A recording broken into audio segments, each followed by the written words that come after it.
জিকিরে যে করবে হেলা সে হবে শয়তানের চেলা জিকিরে যে করবে হেলা সে হবে শয়তানের চেলা বুঝবি সেই দিন কত জ্বালা বুঝবি সেই দিন কত জ্বালা দোজখে গমন জিকির কর আশিক গমন আল্লাহ আল্লাহ আল্লাহ আল্লাহ আল্লাহ জিকিরেতে আল্লাহ রাজি রাজি নবী গমন জিকির কর মুমিন গমন জিকির কর যাকের গমন আল্লাহ আল্লাহ আল্লাহ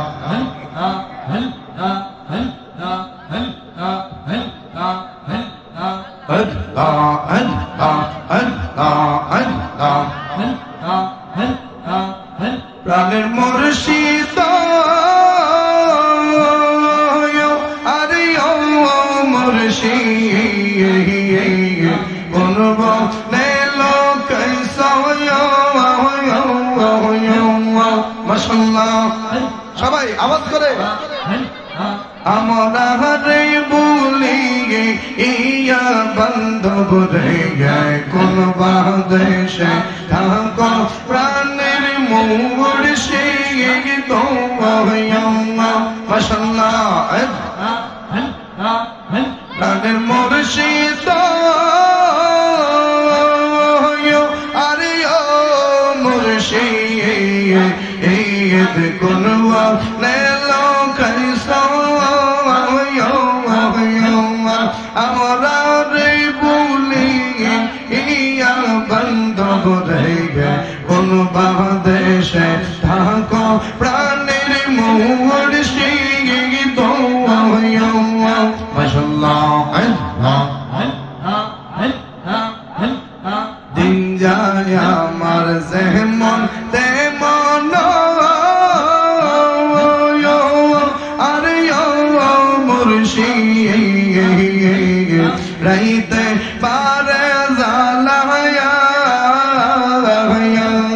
দিন যায় আমার যেমন তেমন আরে ও মুর্শিদ রাইতে পারে জ্বালায়া মাশাআল্লাহ বন পুরা হরি ইনের মতো রে মন করে তাহলা প্রাণের মুর্শিদ মাশাআল্লাহ ছাতক যে মন মেঘে আশাই গো আরে ও মুর্শিদ থাকে আকাশ পানে চাইয়া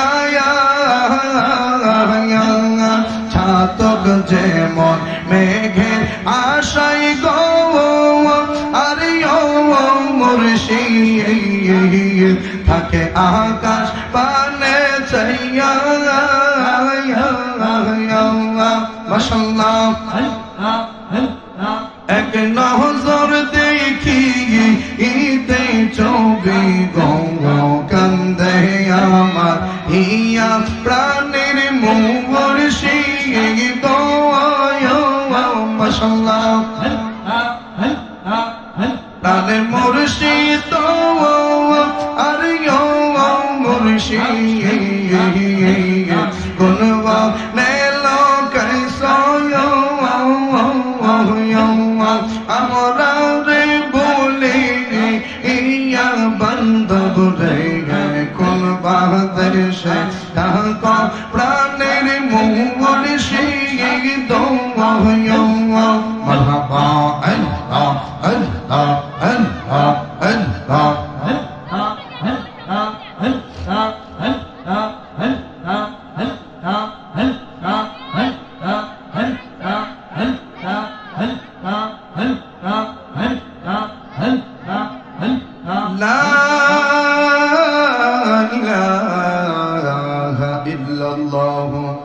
মুহাম্মাদুর রাসূলুল্লাহ সাল্লাল্লাহু আলাইহি ওয়াসাল্লাম।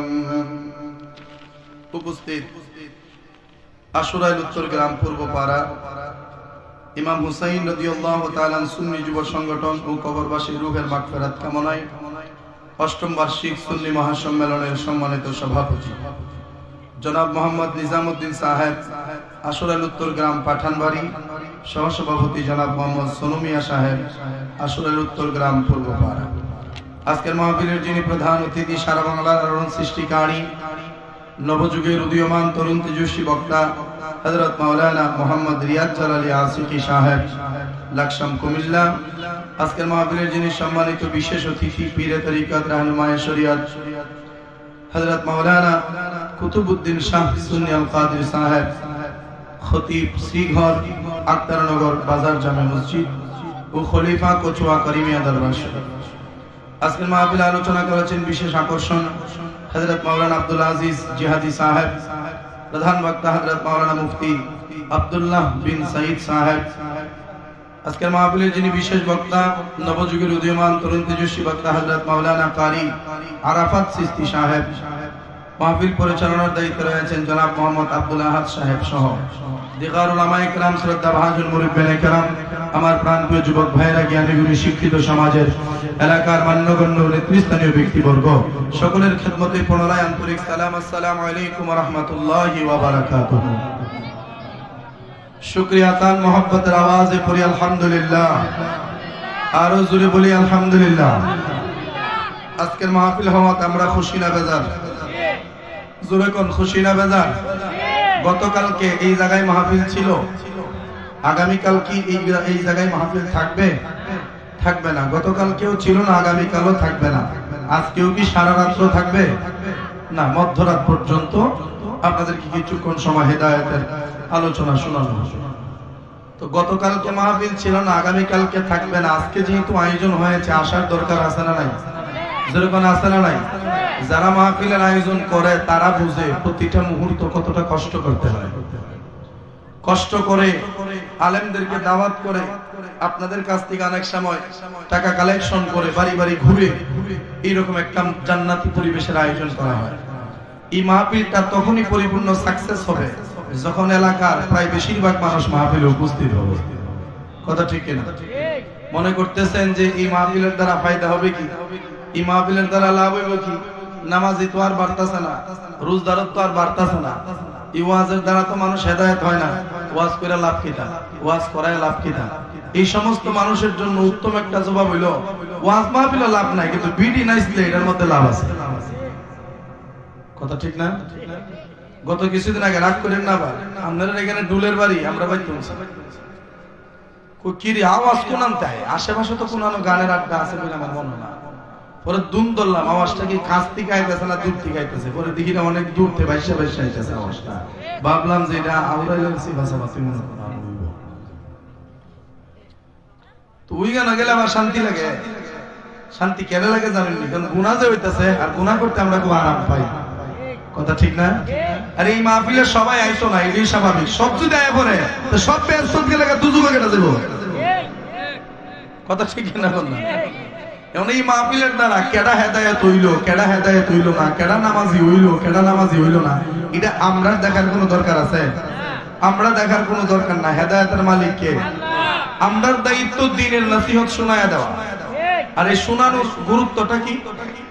আমরা শ্রীগড় বাজারে সবজি ব্যবসায়ী আছে, ফানের ব্যবসায়ী আছে, যারা বিরাই বিরাই ফান বেছে। সাউন্ডটা গলাপ ধরে গেছে, একটু বাড়ান, আমি যেন দূরে এলে কথাটা আমার কানে আসে। শীষ দরবার আগ পর্যন্ত বাড়াই না, সমস্যা নাই তো। হ্যালো হ্যালো, বাড়ছে না একটু? বাড়লে আমি একটু দূরে গেলেও সমস্যা হয় না, এমনি মুখটা লাগাই। যাক মাশাআল্লাহ, এবার সাউন্ড কোয়ালিটি মোটামুটি আলহামদুলিল্লাহ ভালো। মারহাবা কর, আল্লাহ ওনার ব্যবসায় বরকত দেয়, বলি আমিন। এই বাজারে গেলে দেখবেন সবজি ব্যবসায়ী সবজি বেচে, ফান ব্যবসায়ী ফান বেচে। সকালে ঘুম তুইটা দোকানটা তায়া দোকানের দরজাটা মেলাই হই দেখবেন ফানের মধ্যে বালতি দিয়া পানি ছিটাইতেছে। কি ছিটায়? সবজি ব্যাপারী দেখবেন তো সবজির মধ্যে কি ছিটায়? পানি ছিটায়। অন যদি জিগান কিও ভাই ফানের মধ্যে পানি ছিটালে কি ফান বাড়বো? না। সবজি ওলারে যদি জিগায় সবজিতে পানি ছিটান 1 কেজি সবজি কি 1.5 কেজি হইব? না, বাড়তো না। আমি কিন্তু বাড়তো না যখন পানি ছিটে বাড়তো না।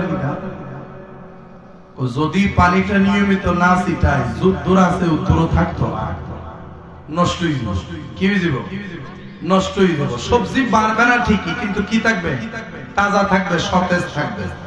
তো প্রতি বছরে একদিন এইরকম একটা আয়োজন করে মানুষদেরকে ওয়াজ নসিহত শোনানোর মানে এটা নয় এলাকার সব নামাজি হইব না, এটা মূলত উদ্দেশ্য না। উদ্দেশ্য হইল যারা নামাজি আছে এরা নামাজ যেন ঠিকঠাক পড়তে পারে, যারা বেনামাজি আছে এরা যেন নামাজি হইতে পারে, যারা ইমানদার আছে এরা ইমান যেন ঠিকঠাক রাখতে পারে।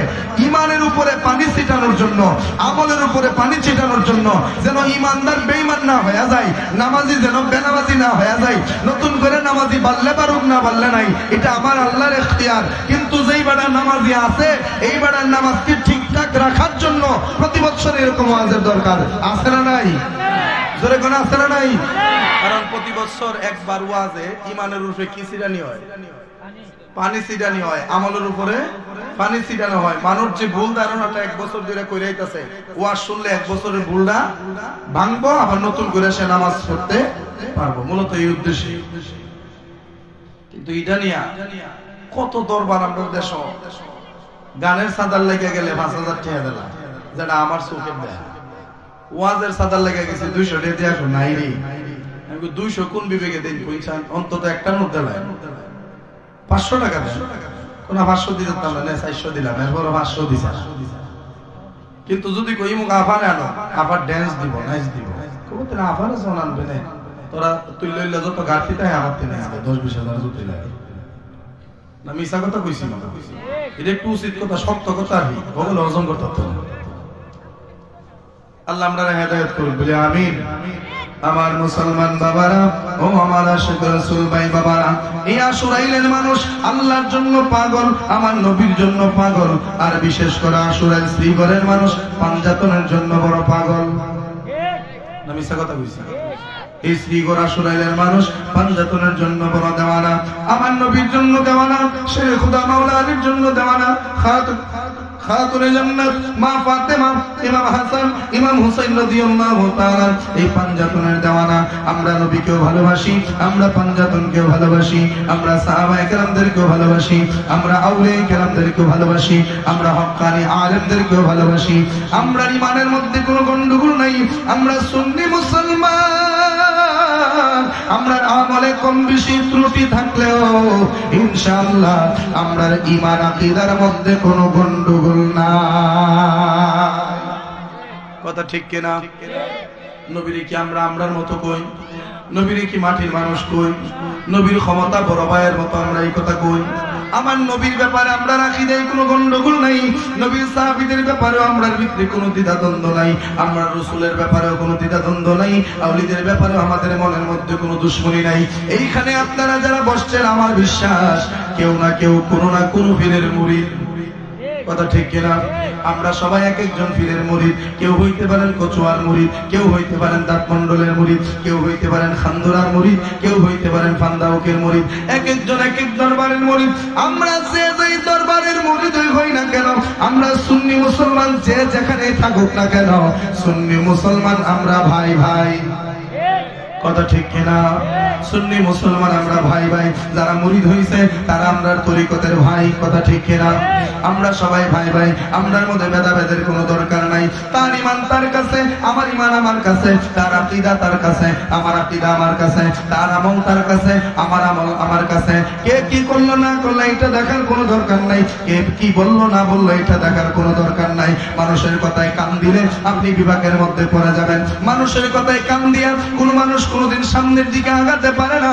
মানুষের কথায় কান দিলে মানুষের সামনের অগ্রগতি বন্ধ হয়ে যায়, মানুষ সামনের দিকে আগাইতে পারে না। যেমন এক্সাম্পল স্বরূপ আল্লামা মুফতি গিয়াসউদ্দিন আত-তাহিরি সাহেব, এই তাহিরি সাহেবের বিরুদ্ধে বদনাম করে নাই এমন কোন মিডিয়া আসেনি? সমস্ত মিডিয়া কম বেশি তাহিরি হুজুরের বদনাম করছে, ডিজে বানাইছে, জিকিরে ব্যঙ্গ করছে, তার বক্তব্য কাটছাট করে তার সম্মানহানি করার জন্য চেষ্টা করছে। যদি তাহিরি সাহেব এরার কথায় কান দিত, আজকে এই পরিস্থিতিতে তাহিরি সাহেব আইতো না। আপনারা আউরাইল যদি 4টা বাজায় মাইক ধরে 4টা পর্যন্ত বই থাকবেন, যদি তাই ওই মন্তব্য কান দিয়ে বই থাকতো, আইরি সতর্ক হয়ে কথা বলার দরকার, এরার কথা এরা তো আমাদের ফসাই লাইতেছে, ইতা যদি চিন্তা করতে তো ওই সময় আর কেন না। কিন্তু মানুষের কথায় কান দিছে না, দেখা তার অগ্রগতি কেউ আটকাতে পারে নাই। মানুষ কত কথাই বলবে, লোকে কত কথাই বলবে, ওইগুলাতে কান দেওয়া যাবে না। আপনার কবরে সে যাবে না, তার কবরে আপনি যাবেন না। আপনার ঘরে খাবার না থাকলে সে আপনারে খাবার আইনা দিবে না। আপনার খাবার আপনাকে জোগাড় করতে হবে, আপনার ঈমান আপনাকে হেফাজত করতে হবে, আপনার কবর আপনাকে সুন্দর করতে হবে। মানুষের কথায় কান দেওয়া অযথা আপনার ঈমান আমলের মধ্যে ফিতনা লাগানোর কোনো দরকার আসেনি নাই। মানুষের কথা কান দিলে শেষ পর্যন্ত ঈমান আমল সব ধ্বংস হয়ে যাবে। যেমন ভাবে এক লোক একটা ছোট্ট ঘটনা কইলে সহজে বুঝে নেবে। এক লোক ধরে নাসিরনগর বাজার থেকে তার সন্তানটার সাথে লইয়া একটা গাধা সাথে লইয়া আইতেছে।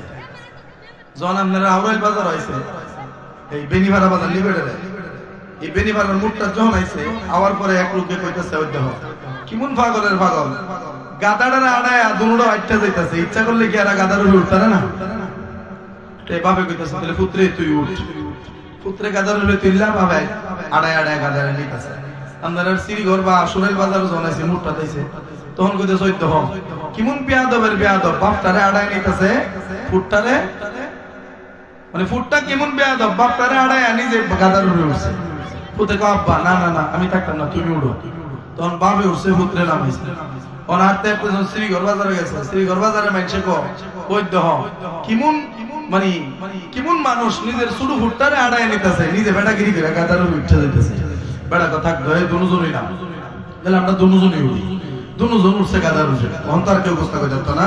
যখন ধরে আপনারা গেছে ফান্দাক বাজার মানুষে কইতেছে, দেহ কেমন নির্দয়ার ঘরের নির্দয়া, একটা গাদার উপরে দুইটা মানুষ, কোন মায়া দয়া নাই তাদের ভিতরে। তখন দুজনে মিললা নাইবা, তখন দুজনে গাদারে আড়ায় আড়ায়া লয়ে যাইতেছে। ধরি না তুকুরা বাজারে গেছে বলে কইতেছে, কই দেহ এরা গাদাটারে আড়ায় নিতেছে, এটা কোনো কাম হইল? শেষে বাপের প্রতি মিললে কি পারছে জানেন, একটা কাম হর উঠলেও যখন জ্বালা, দুইজন উঠলেও জ্বালা, আমি উঠলেও জ্বালা, তুই উঠলেও জ্বালা, আড়ায় নিলেও জ্বালা। একটা কাম হর গাদারের ঠেঙ্গো দুইটা ঠেঙ্গো বান, দুই ঠেঙ্গো বাইন দেয়া মানে 4 ঠেঙ্গ এক জায়গায় কইরা বারাঙ্গে একটা মাঝখানটা ডুবাই, আমার বাপের প্রতি মিললা গাদারে লইছে কাঁদতো, গাদারে কইলিছে কাঁদতো। অন মানুষের কথায় কান দিয়া পজিশন পাল্টাইছে ঠিকই, কিন্তু মানুষের মন্তব্য বন্ধ হয় নাই, মানুষের মন্তব্য বন্ধ হয় নাই। শেষ পর্যন্ত মানুষের মন্তব্যে কান দেওয়ার কারণে কই থাকতো এরা গাদার উপরে, গাদা এরার কাঁদতো। এই জন্য মানুষের কথা শুনলে শেষ পর্যন্ত গাদা আপনার কাঁদ উঠবো। এই জন্য প্রথম যে বুদ্ধি দিয়ে আপনি চলতেছেন, আপনার বুদ্ধি দিয়ে আপনি চলুন। কথা ঠিক কিনা কর? কষ্ট হইতেছে না আবার আপনি? সামনে তো লাইলাতুল বরাত আসতেছে, আগামী মঙ্গলবার দিবাগত রাত্রে পবিত্র লাইলাতুল বরাত। এই লাইলাতুল বরাত এমন একটা রাত্র, ইমাম সাহেবদের জবান থেকে আপনারা বিগত দিনে আলোচনা শুনেছেন, সামনের জুমায় আপনারা আলোচনা শুনবেন ইনশাআল্লাহ। এই লাইলাতুল বরাত এমন একটা রাত্র, বরাত মানে হচ্ছে ভাগ্য, বরাত মানে হচ্ছে তকদির। লাইলাতুল বরাত এমন একটা রাত্র, যেই রাত্রে আল্লাহর ইবাদত কোনো বান্দা কইরা আল্লাহর কাছে যদি শেষ রাত্রে ফরিয়াদ জানাইতে পারে, তার ফাটা তকদির আমার আল্লাহ জোড়া লাগাইয়া দিবে। ফাটা তকদির জোড়ায় লাগা দিবে। এই রাত্রে আল্লাহ তাআলা বান্দার ভাগ্য নির্ধারণ করবে।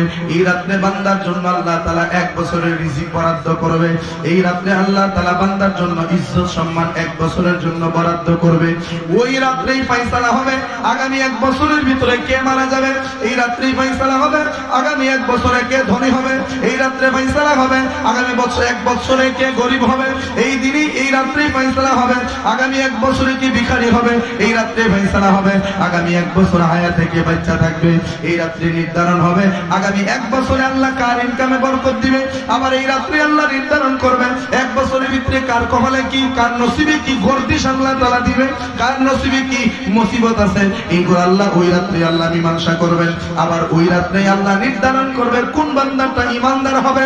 ওই রাত্রে আল্লাহ নির্ধারণ করবে কোন বান্দাটা বেঈমান হবে। এবার আপনারা কোন ওই রাত্রটা যদি আমরা ঘুমে ঘুমে কাইটা যায়, আমরা আগামী 1 বছর কি বালা হওয়ার সম্ভাবনা আছে নি? কিন্তু আমরা এই রাত্রে ঘুম আমরা চাপে বেশি, এই রাত্রে আমরা ঘুম চাপে বেশি। এমনি এমনি রাত 2টা 3টার আগে আমরা কেউরই ঘুম নাই, কিন্তু এই রাত্রে 10টার পরে চৌকার মেলায় রাখা, চৌকার মেলায় রাখা। ঘুম কিন্তু আল্লাহর পক্ষ থেকে একটা নিয়ামত।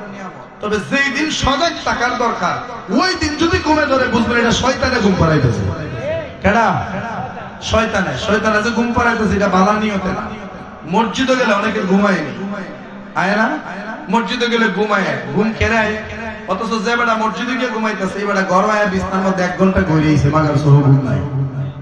কথা ঠিক না? বাড়িতে কইরা কিন্তু সহ ঘুম লাগে না, মসজিদটা গেলে ঘুমোতে দিল। কেড়ে ঘুমোতে দিল? কারণ এটা তার নিয়ামতের ঘুম না, এটা শয়তানের ধোঁকার ঘুম। কারণ শয়তান আমাদের সারা শরীর এইভাবে টিপা দেয়। মসজিদে যাওয়ার পরে সকালে তোরা যখন মসজিদে আসার পথে বাধা দিতেই পারছি না, আয়াম যখন পড়ছস তোরা নামাজটা সঠিক ভাবে পড়তে দিতাম না, তোরা কোন রকম যদি 1 সেকেন্ডের লাগে ঘুম পাতাই লাইতে দিই তাহলে তোর উজুটা শেষ। তোর উজুটা কি শেষ। আর শীতের দিন তুই ডরে যাইতেও না উজু করতে, সম্মান বাসে দিকে যাইতেও না উজু করতে, শেষ পর্যন্ত উজু ছাড়া নামাজ পড়বি, নামাজের কোনো দরকার নাই। কথা ঠিক কিনা? এটা হলো অতীনের মতো বন্ধু আর কি, বুঝছেন না? 2 অতীন নিজের ফুটটারে অতীনে আড়ায় আনে আর অতীনের ফুটটারে কুলো হয়ে আনে। মানুষের খুব বাপরে এখনো বালা মানুষ দেশ আছে রে, নিজের ফুটটারে আড়ায় আনে আর অতীনের টারে কুলো হয়ে আনে। এরকম বালা মানুষ কি জগতে আছে?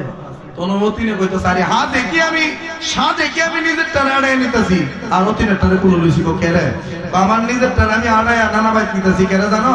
কারণ আমি যখন থাকতাম না আমার ভূতে যখন আইটা নানা বাইত যেতে পারে, আর অতীনের টারে কুলো লইছি। তোমরা মনে করছো বালা নিয়ে হতে না, আমি এটারে কুলো লইছি যখন এটা জীবনে আড়া হয়ে শিখতো না। আমার এটা লই জাতের মহব্বত।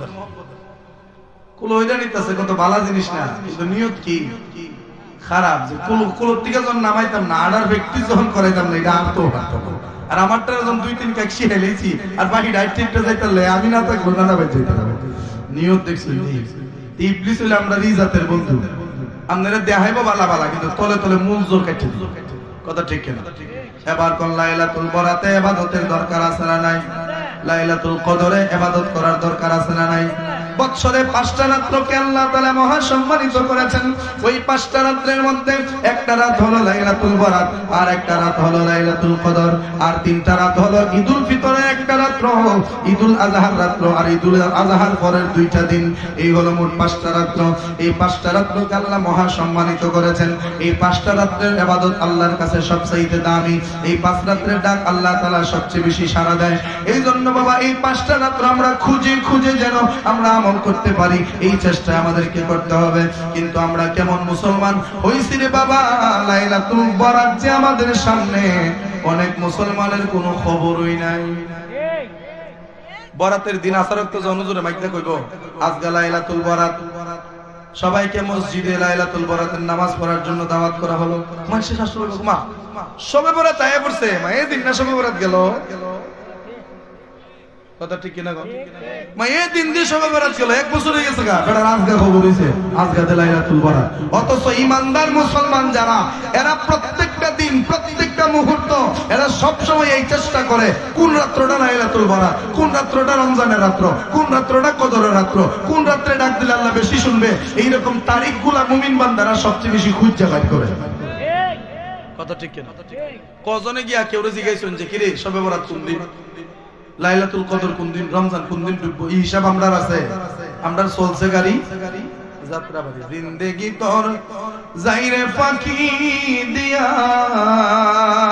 রে সোনার আদম, জিন্দেগি তোর যাই পাখি দিয়া, জিন্দেগি তোর যাইরে পাখি দিয়া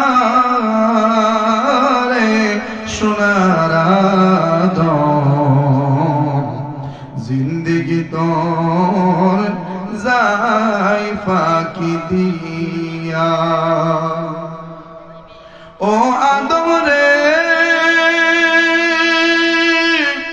পাক ধরিয়া গেছে দাড়ি, দন্ত আছে গোটা চারি, সমন জারি আছে করিয়া রে সোনার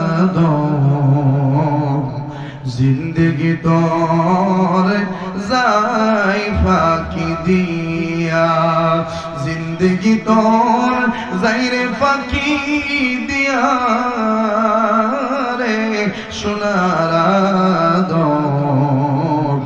জিন্দগি তোর যাই ফাঁকি দিয়া। ও আদম রে কামিনীর ওই কুলেতে কাল ঘুমেতে রইলি তুই,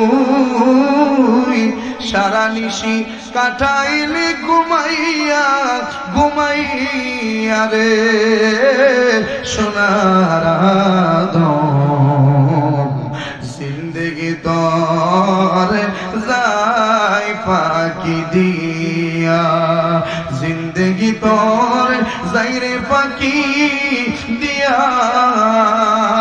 রে সোনার আদম জিন্দগি তোর যাই ফাঁকি দিয়া। কথা ঠিক না? এইভাবে জীবন যাইব। আটকা দেখবেন উন্ডারের তলে ফিরে শেষ, আটকা দেখবেন ট্রাহের তলে ফিরে শেষ, আটকা দেখবেন হানিফ ডুবে মরে গেছে, আতার ভাবেন কি হয়, কিন্তু একটা বনের সাথে ব্যস্ত গিয়া আর বাইতার চলে শেষ। ববলিল আসান বুঝিব? কথা ঠিক কিনা? কথা। তবে যদি হেদায়েতের নিয়তে বসতে পারেন, আল্লাহ আল্লাহ রাসূলের সন্তুষ্টির জন্য যদি বসতে পারেন, এই বিশ্বাসটা আমাদের আছে কি আল্লাহ তাআলা এই বসার বিনিময়ে জীবনের গুনাহ মাফ করে দিবেন।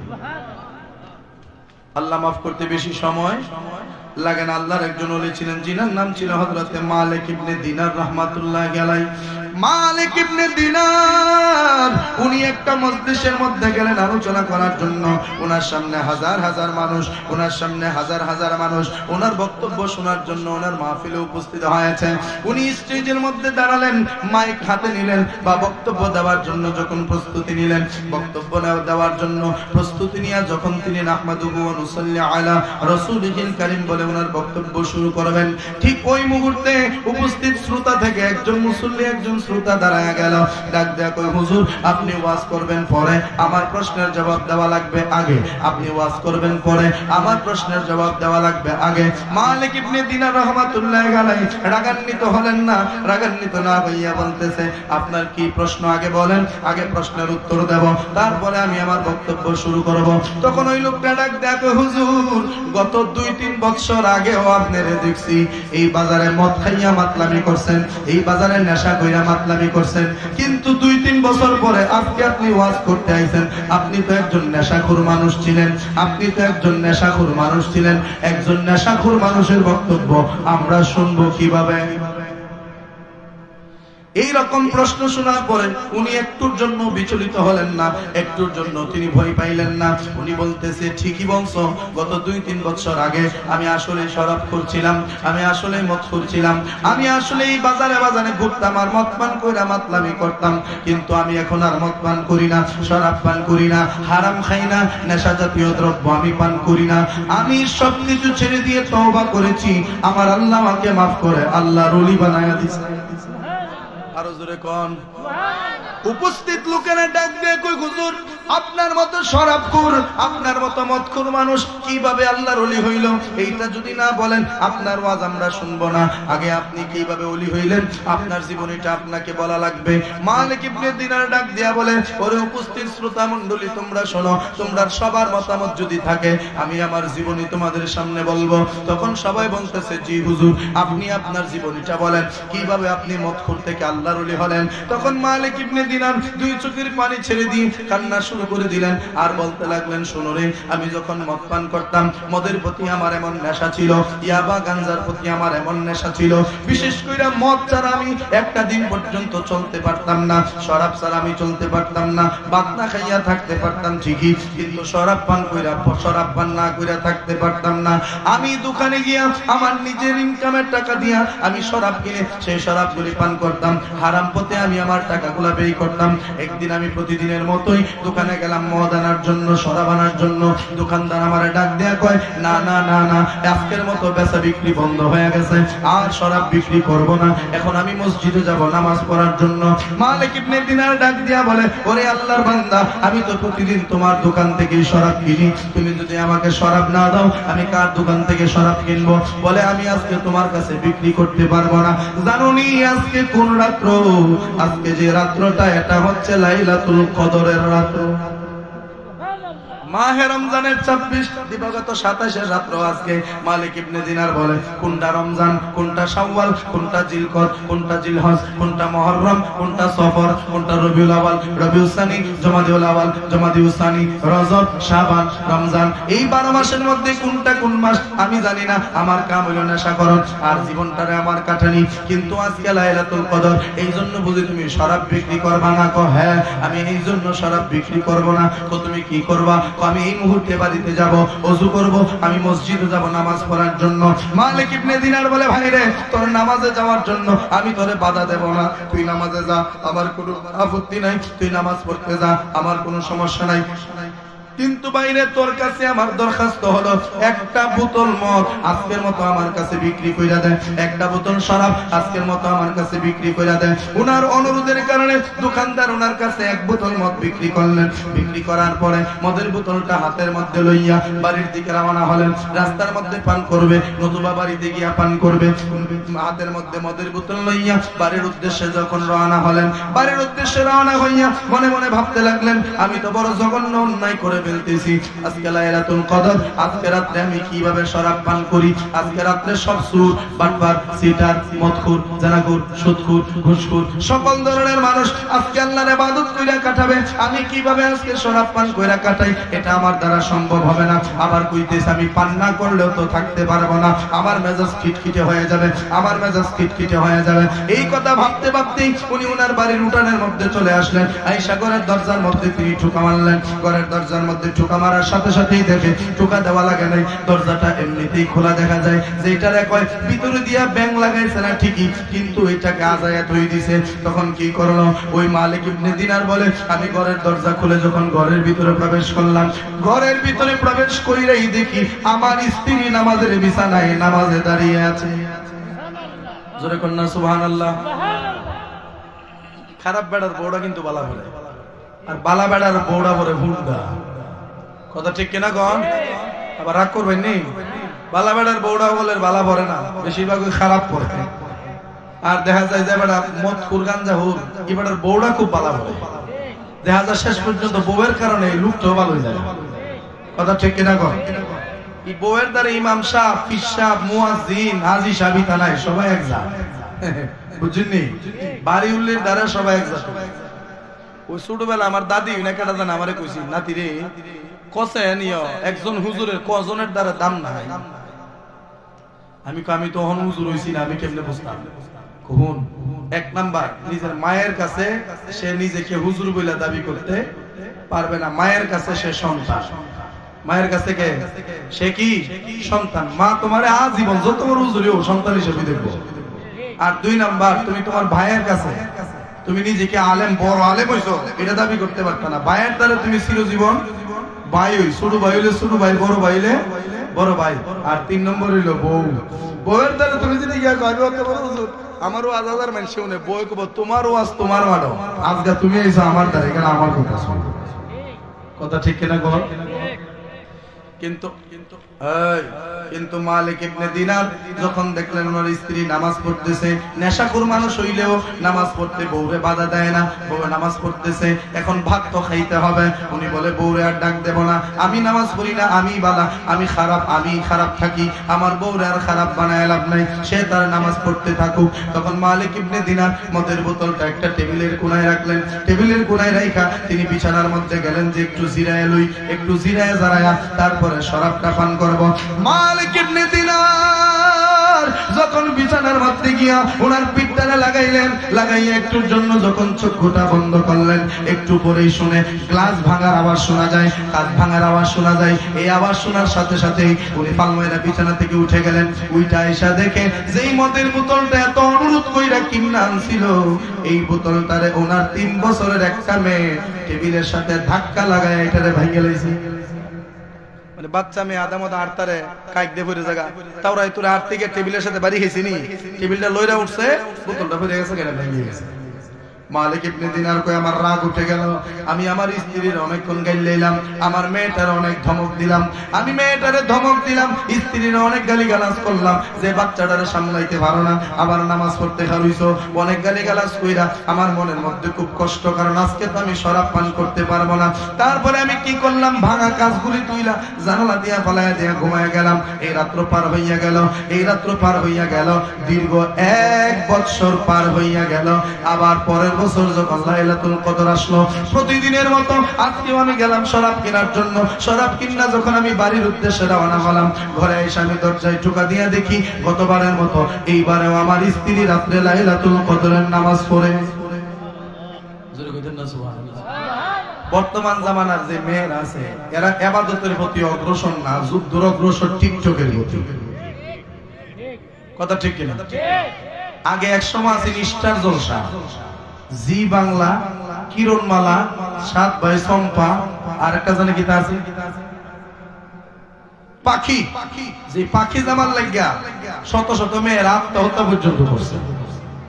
তো এক এক সময় এক একটা টিভিতে আসে আর আইডাল লাগে ভালো হলো। অহন আর স্টার জলসা জি বাংলা তেমন একটা দেখে না, অহন ঘরে ঘরে টিকটকার, ঘরে ঘরে কি বেশিরভাগ প্রবাসীর বউরা এরকম তাবায়া থাকে।